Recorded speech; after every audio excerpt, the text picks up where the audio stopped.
오늘도 누가복음 15장 11절서부터 32절의 말씀인데요. 또 다른 성경 버전을 보도록 하겠습니다. 쉬운 성경입니다. 성경이 쉬운 게 아니라 표현이 쉽다라고 하는 말씀입니다. 쉬운 성경 함께 읽겠습니다. 예수님께서 말씀하셨습니다. 어떤 사람에게 두 아들이 있었다. 그런데 작은 아들이 아버지에게 말했다. 아버지, 제가 받을 몫의 재산을 주십시오. 그러자 아버지는 재산을 두 아들에게 나누어 주었다.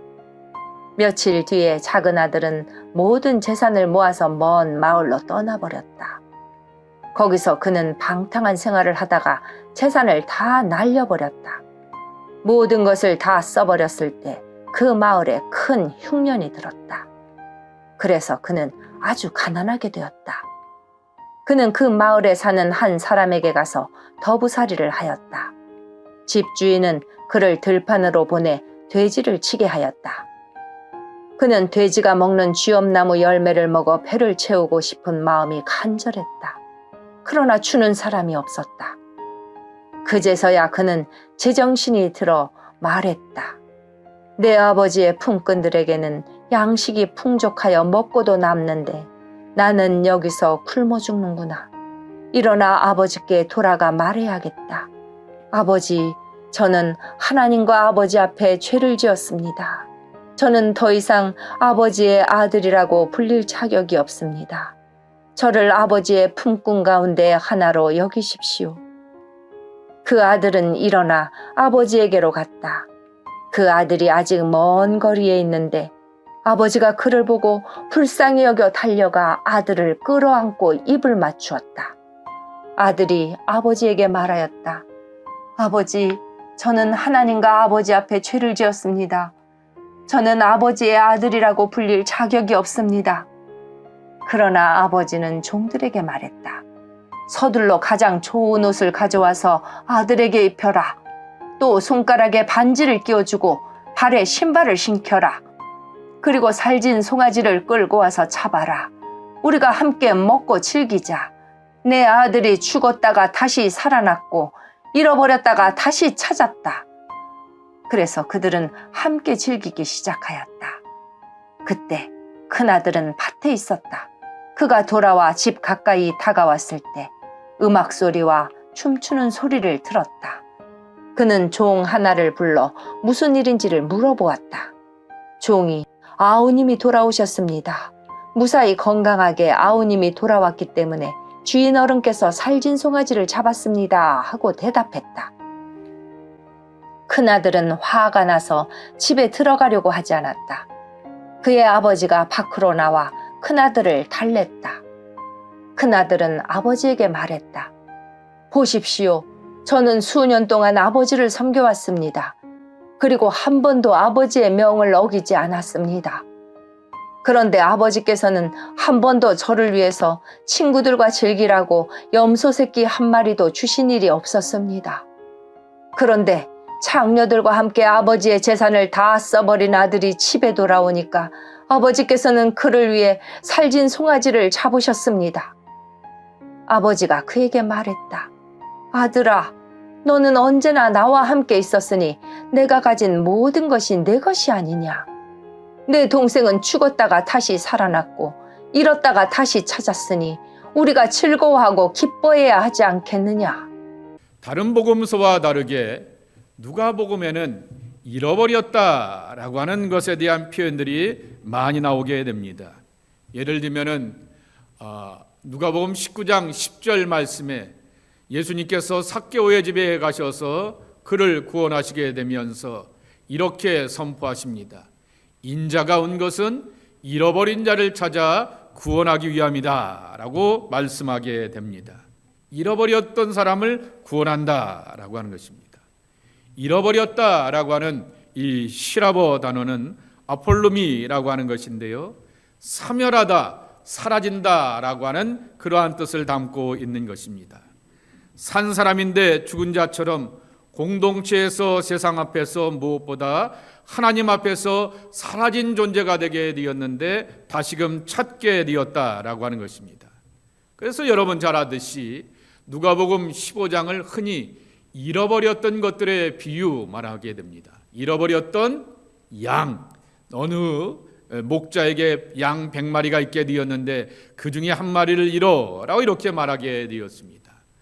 어느 주인에게 돈이 있게 되었는데 그 중에 드라크마를 잃어라고 이렇게 말하게 되면서 주인의 울타리에서 그리고 주인의 손에서 벗어나게 되었을 때 그 양이 위협을 당하게 되었고 주인의 손 안에 있지 못하게 되었을 때 그렇게 노임을 쓰임을 받지 못하게 되었다라고 하는 것입니다. 툰이든 눈이든 5불짜리든 10불짜리든 20불짜리든 이렇게 내 손에 쥐어지게 되면서 이것 사고 저것 살 때 쓰여지게 되는 것이 가치 있는 삶이지, 아이 2불짜리라고 하면서 버리는 사람은 헤아리 아무도 없다라고 하는 것입니다. 그렇게 쓰여져야 된다라고 하는 말씀입니다. 그래서 제가 종종 누가복음 19장 10절의 말씀에 대하여서 윌리엄 바클레이가 했던 유명한 주석의 설명을 여러분들에게 드렸던 기억이 납니다. 존재의 가치, 삶의 가치를 하나님과의 관계 가운데서 되찾는 것이 예수님의 오심이라고 하는 것입니다. 그래서 인자가 이 땅에 오게 되었던 것은 잃어버린 자를 찾아 구원하기 위함이다 라고 말하게 되었던 것입니다. 쉽게 예를 하나 드리겠습니다. 제게 오늘 입고 왔던 양복이 한 10여 년 전에 미국에 있을 때 누가 이렇게 사주시게 되었던 양복인데 제 몸에 이렇게 작업복으로, 목사에게 양복은 작업복이니까요, 그렇게 작업복으로 딱 이렇게 잘 맞는 옷이었습니다. 근데 아시듯이 제가 살이 계속 빠지지 않습니까? 한 8kg 정도가 이렇게 쭉쭉 빠져가게 되면서 살이 빠져가게 되니까 품이 안 맞아요. 근데 지지난주에 황문수 권사님께서 제가 몇 번 전에도 이렇게 부탁을 드린다고 하면서도 말씀을 못 드렸더니 목사님 왜 양복을 안 갖다 주세요? 라고 하시면서 황문수 권사님이 양복을 가져가셔서 깨끗하게 이렇게 드라이도 해주시고 드라이클닝도 해주시고 옷을 제 몸에 맞게 줄여주시게 되었습니다. 그래서 제가 이렇게 입고 와서 입을 수 있게 됩니다.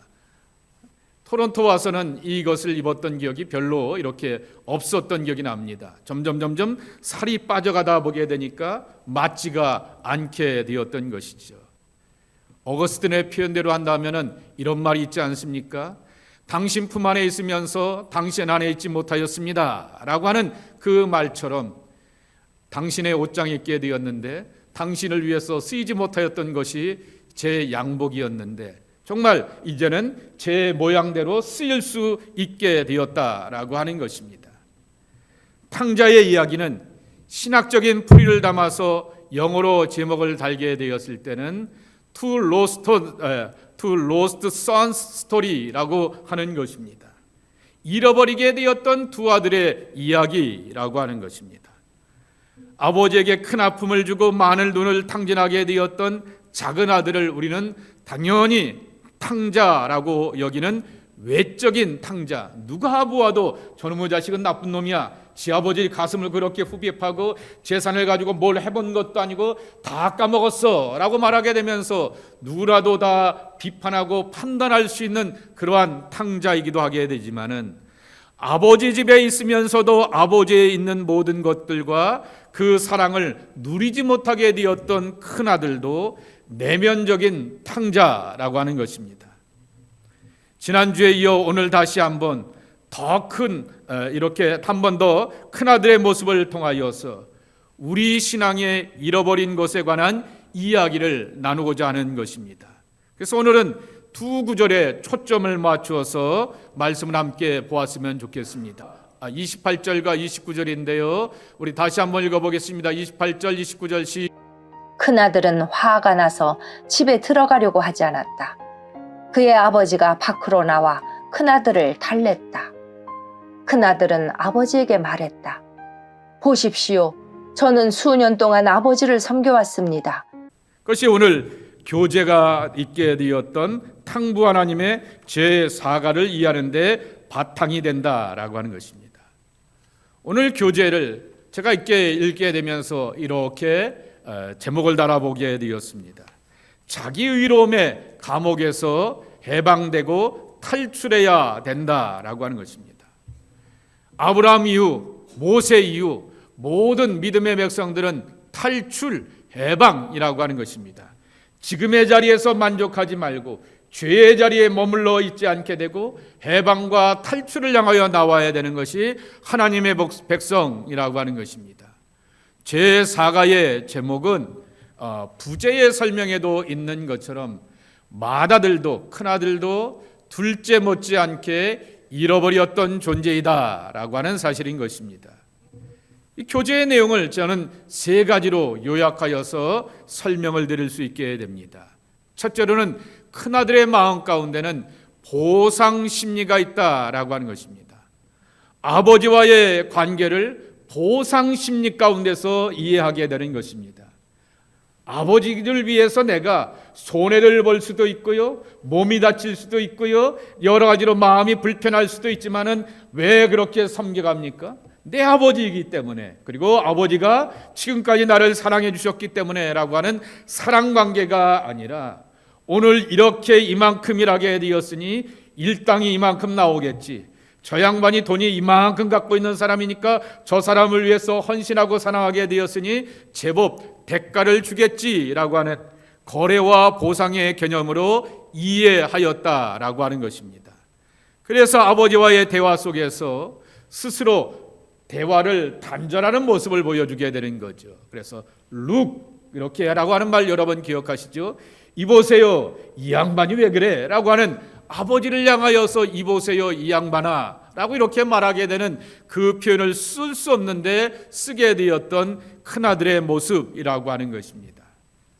두 번째로는 옳고 그름의 판단에서 정죄와 심판의 자리까지, 즉 내가 아버지의 자리, 왕의 자리까지 올라서는 위험을 이렇게 경험하게 되었다라고 하는 것입니다. 둘째 아들이 재산을 탕진하게 되었다라고 성경은 소개하게 되었지만은 이 둘째 아들이 창녀와 어울렸다라고 하는 것을 아는 누구도 말하지 않게 되는데, 큰 아들의 입에서 동생이 이렇게 살아왔다라고 하는 것을 향하여서 판단하게 됩니다. 당연히 아버지의 가슴을 후벼 파게 되고 죽지 않은 아버지를 향해서 돈을 내놓으라 말하게 되었던 것은 못된 모습이기 때문에 이것은 옳지 않아라고 하게 되는 판단을 할 수 있는 그러한 자리에 있게 되지만은, 마치 내가 아버지가 되어서 그를 향하여서 정죄하고 심판할 수 있는 것은 아니다라고 하는 것입니다. 정죄와 심판하는 것은 하나님의 목이라고 하는 사실을 우리가 잊지 말아야 한다라고 하는 것입니다. 소위 큰아들의 이러한 태도를 향하여서 영어로 표현하면 굿보이 신드롬이라고 말하게 됩니다. 굿보이. 우리 어렸을 때부터 애들을 이렇게 하게 되면은 말귀를 좀 알아듣게 되고 2살, 3살 되게 되었을 때 자기 엄마 아빠의 이야기를 잘 듣게 되고 사람 말을 잘 따르게 되면 늘 하는 말이 있지 않습니까? 굿보이, 굿이라고 하고 이렇게 말하게 되었던 것처럼 이 아들의 마음 가운데는 착한 아들의 신드롬 증후군을 갖고 있었다라고 하는 것입니다.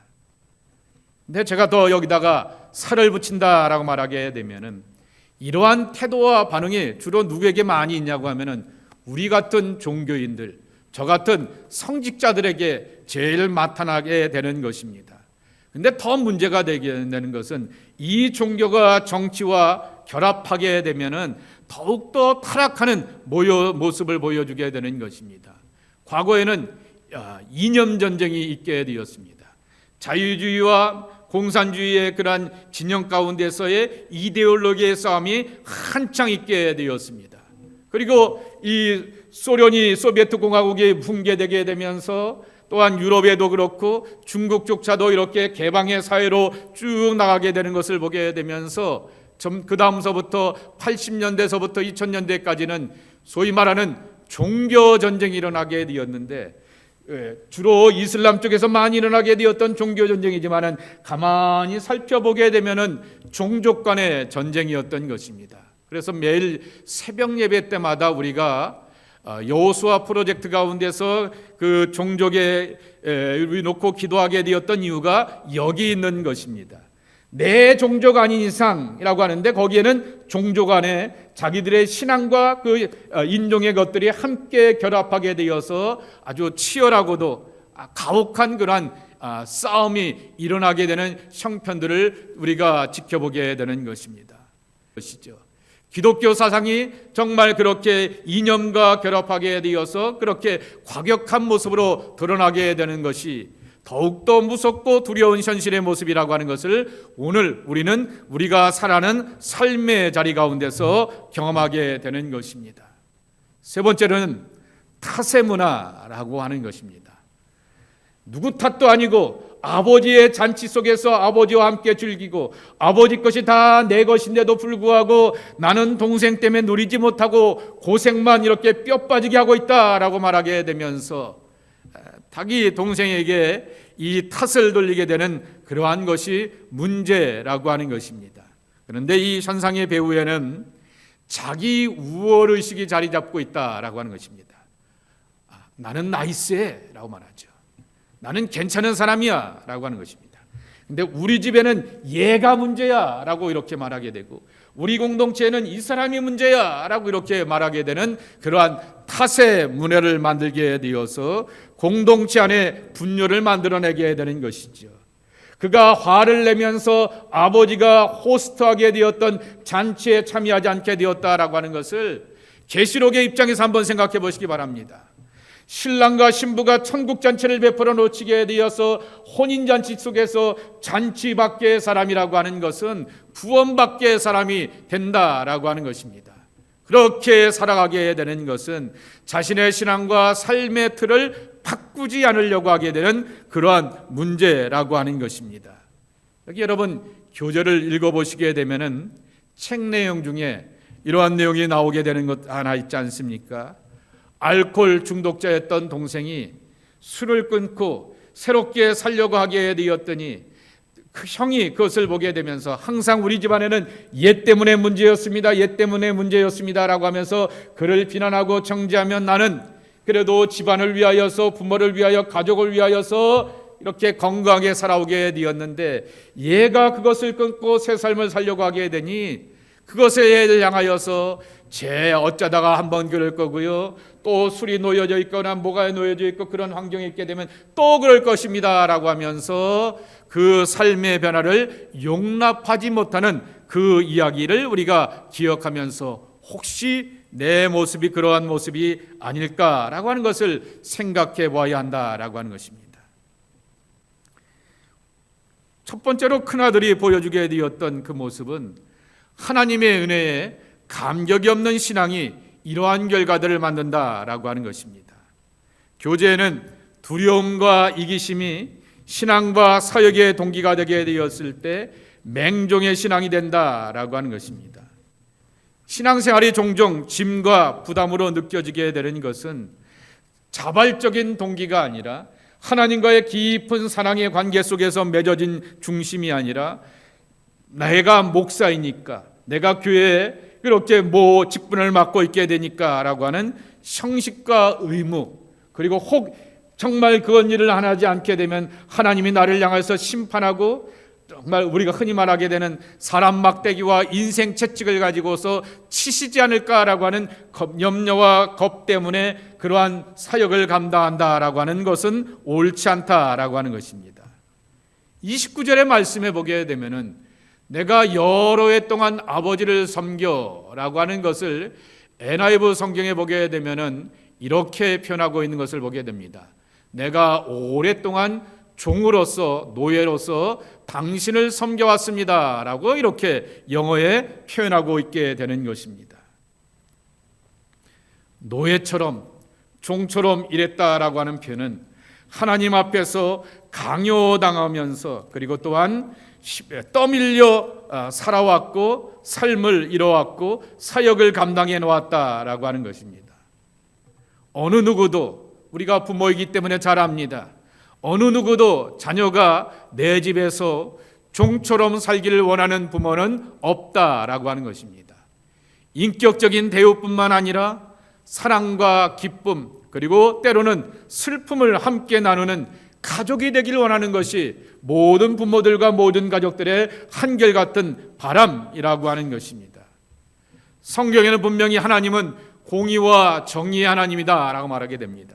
그래서 때로는 하나님의 눈밖에 나게 되었을 때 그냥 두지 않는 하나님의 공의와 정의를 만나기도 하게 되지만은 용서하시고 사랑하시고 또한 우리를 향해서 품어주시는 분이라고 예수님의 사역을 통하여서 하나님의 사랑을 우리에게 보여주셨다라고 하는 것입니다. 그래서 다음과 제목이 뭐죠? 큰형이 온다입니다. 큰형. 여기서 말하는 큰형은 누구겠습니까? 팀 켈러가 항상 이렇게 갖고 있는 그러한 좋은 점이 뭐냐라고 하게 되면 기독론적이고 구속론적이라고 하는 것이죠. 예수님에 대하여서 그렇게 소개하게 되는 거죠. 그렇게 그러한 모습 속에서 예수님이 우리에게 오시게 되어서 우리를 구속하시며 하나님의 사랑을 보여주셨다라고 하는 것입니다. 큰아들과 같이 신앙생활하는 것들은 그러한 모습들은 큰아들과 같이 신앙생활하는 모습들은 섬기며 헌신하는 것 자체거나 즐겁거나 사람들을 사랑해서 행하는 그러한 모습이 아니라고 하는 것입니다.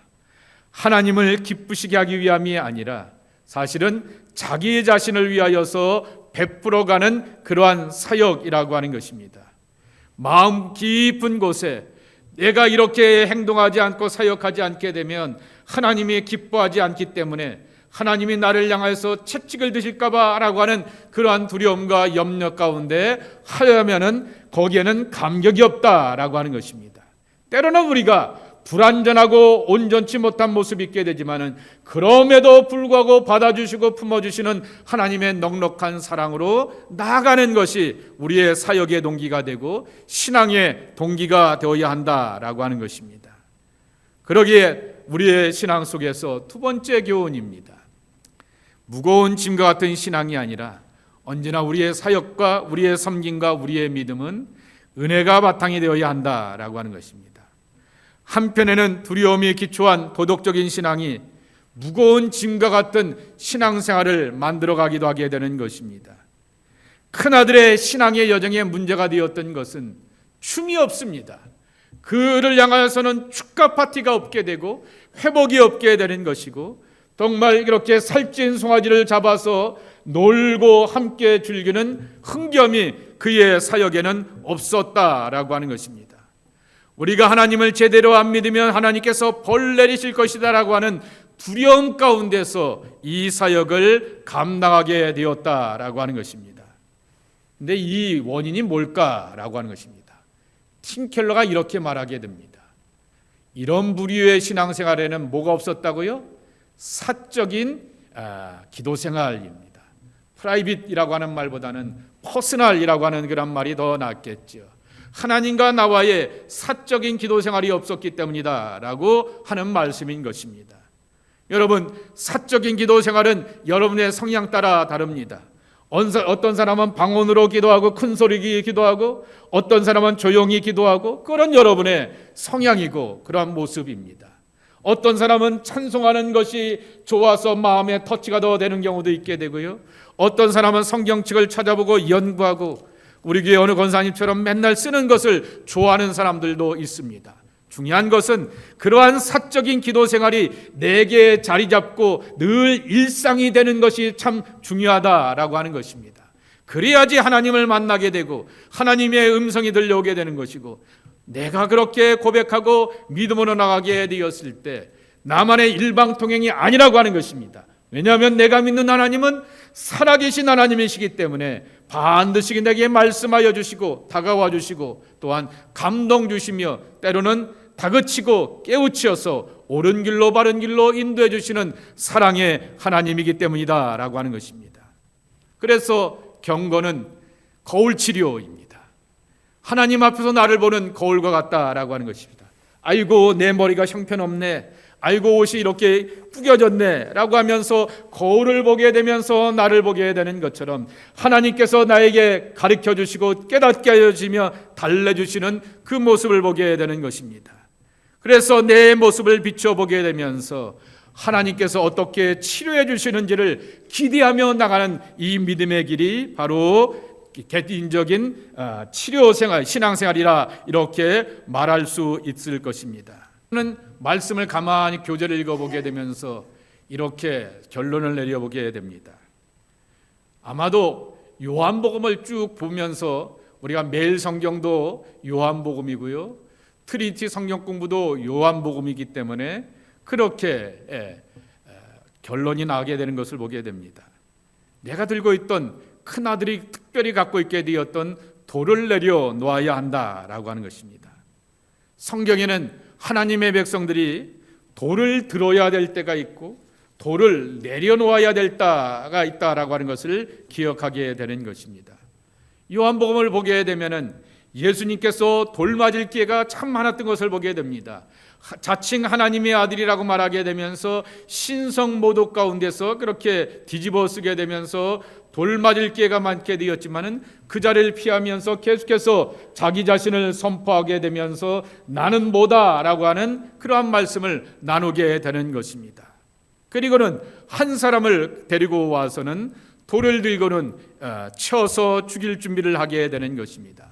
여러분이 잘 아시는 가늠하다 잡혔던 여인이라고 하는 것입니다.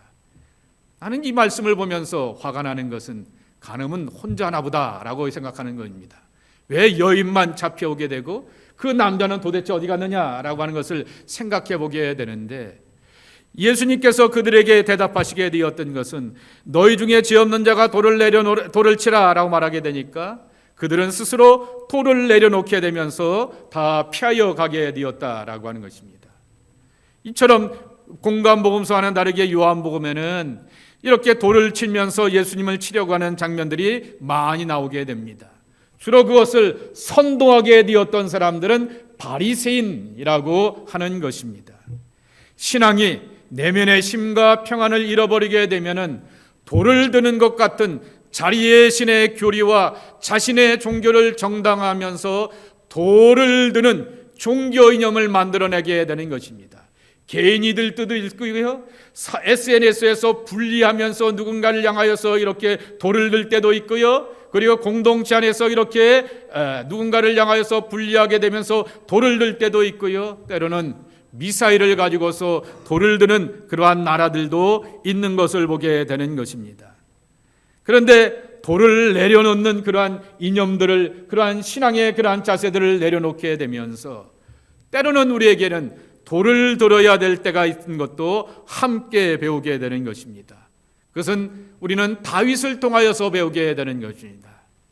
광야의 영성, 광야의 야성으로 하나님께서 다윗을 무장시켜 놓게 되었던 것입니다. 아버지는 이 아들을 향하여서 너희 집에 아들이 몇이 있느냐라고 말하게 되면서 그 집에 있어서 그렇게 어떤 아들이든 간에 내 아들 가운데 하나라도 하나님 앞에서 기름 부음을 받게 되어서 존귀한 왕이 된다라고 생각하게 되면은 이세가 어찌하든 후보든지 다 올려놓게 되었을 텐데 얘는 설마 아니겠지라고 생각하면서 아버지조차 제껴놓게 되었던 광야의 아들이 바로 다윗이었다라고 하는 것입니다. 그는 사나운 곰과 이리떼 앞에서 자기의 양들을 지켜하기 위하여서 늘 하나님의 은혜를 의지하면서 살아오게 되었다라고 하는 것입니다. 사무엘상 17장 40절 말씀에 보게 되면은 다윗은 시냇가에서 돌 5개를 골라서라고 이렇게 말하게 됩니다. 다윗의 물맷돌이라고 하는 거죠. 유진 피터슨이 다윗 현실에 비춰진 영성이라고 하는 그 책에서 다윗을 이렇게 표현하게 됩니다.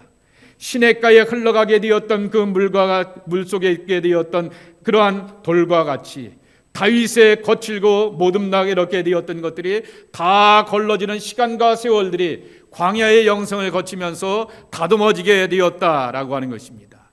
세월의 연단 속에 반짝반짝 이렇게 실수하고 연약해도 받아주시는 사랑을 그렇게 경험하게 되면서 한없이 퍼주시는 신뢰하는 아버지와 아들의 관계로 우리가 맺어가는 그러한 모습으로 살아가야 한다라고 하는 것입니다.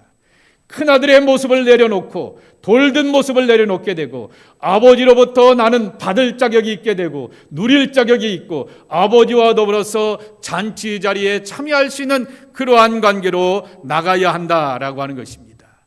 그래서 제가 여러분들에게 마지막으로 답을 드리고 싶은 말이 하나 있습니다. 새벽 예배를 계속해서 묵상하면서 제 자신이 얻게 되었던 경험입니다. 결론입니다. 함께 읽겠습니다. 시작.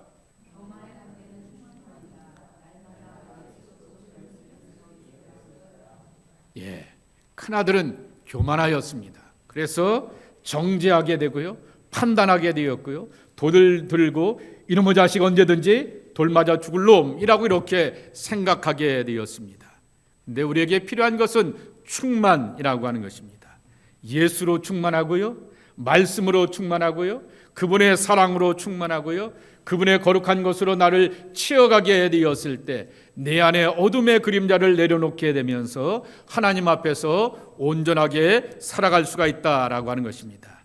날마다 예수로 치어가는 연습, 이것이 저와 여러분들 가운데 있어야지 우리는 신앙의 생활 가운데서 큰아들이 되지 아니하고 하나님의 무한한 사랑을 내 안에서 누리면서 감격 가운데 살아갈 수가 있을 것이다 라고 하는 것입니다. 그러한 성숙한 믿음으로 나가는 저와 여러분 되기를 주님의 이름으로 간절히 축복합니다. 하나님 감사합니다. 오늘도 주셨던 말씀을 붙들고 의지하면서 하나님의 은혜하로 이렇게 살아가기를 소망하는 당신의 자녀들이 주 앞에 나와 기도합니다. 예수로 충만하게 하여 주시어서 종종 신앙생활을 오래 하다 보게 되면 내가 자리 잡고 있는 내 안에 있는 교만한 모습들, 돌을 드는 연습들을 내려놓고 정말 다윗처럼 돌을 들어야 될 때 여호와의 이름을 의지하여서 인생의 승리를 맞이하게 되고 하나님의 구원을 맞이하면서 나가는 하나님의 사람들이 우리 모두가 되어야 하겠습니다. 그러한 복과 은혜를 맛보며 살아가는 당신의 지체들 될 수 있도록 축복 내려 주옵소서. 예수님의 이름으로 기도합나이다. 아멘.